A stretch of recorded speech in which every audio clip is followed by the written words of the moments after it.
Täna algasid Keskerakonna ja Isamaa koalitsiooni läbirääkimised Tallinnas ning esimeseks punktiks oli arusaamine, mis on üldse linna rahaline seis, ehk kui palju lubadusi ja plaane oleks üldse võimalik ellu viia. Kohe öeldi ka välja, et täna mingeid kommentaare ei jagata, neid on oodata alles homme. Läbirääkivate erakondade asemel kommenteeris Isamaa ja Keskerakonna koalitsioonikõnelusi hoopis Reformierakonna esimees.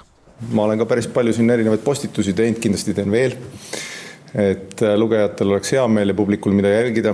Kristen Michal on viimastel päevadel palju postitanud sotsiaalmeedia seisukohti ja rääkinud sellest ka meedias, kui halb on see, et Isamaa ja Keskerakond Tallinnas võimu võtavad. Tuuakse tagasi sama kaadrit, ajaloos minnakse tagasi, et lihtsalt küsiks endalt, et samal ajal, eks ju, Eesti Vabariik võtab hoiule ühe Keskerakonna koostööpartneri, kelle partner on nüüd volikogu värske liige Lasnamäelt 299 häälega. Selle toel siis ehitatakse seda uut koalitsiooni.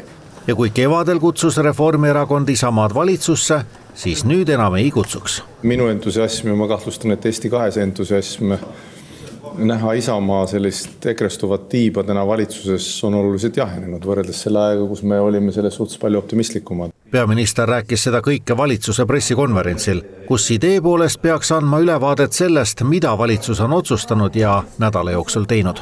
Suure osa ajast ma muidugi käsitlesin ikkagi valitsuse riigielu küsimusi, aga ma arvan küll, et kui minu käest küsitakse arvamust, ma ei jäta seda ütlemata ja mina olen varjamatult irooniline sellel põhjusel, mida Reinsalu enne valimisi on öelnud ja pärast valimisi ja põhiline mure on ikkagi selles, et nagu Mart Laar on öelnud, et ükskõik kui sinimustvalge tindiga see leppe kirjutatakse, saab sellest ainult viigileht selle sama mineviku tagasitoomise ees. Peaminister võttis selle pressikonverentsil sealjuures kõigepealt ikka ise jutuks, ilma et keegi küsinud oleks.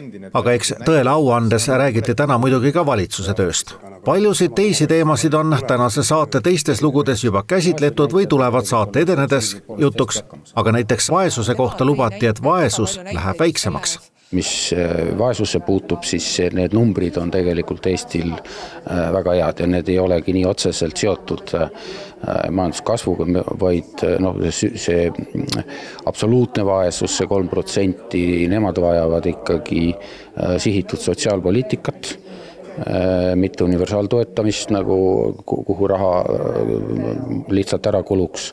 Ja me oleme ka tõstnud nüüd toimetuleku toetuste piiri. Valitsuse mure teiste erakondade populaarsuse pärast on muidugi mõistetav, sest nende enda toetus tegi just uue väiksuse rekordi.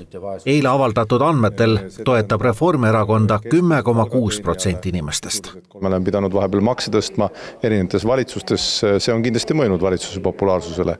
Nüüd me oleme maksulangetuste teel, kaitsekulutused, eelarved kõik on paigas, sellega tegelen igapäevaselt.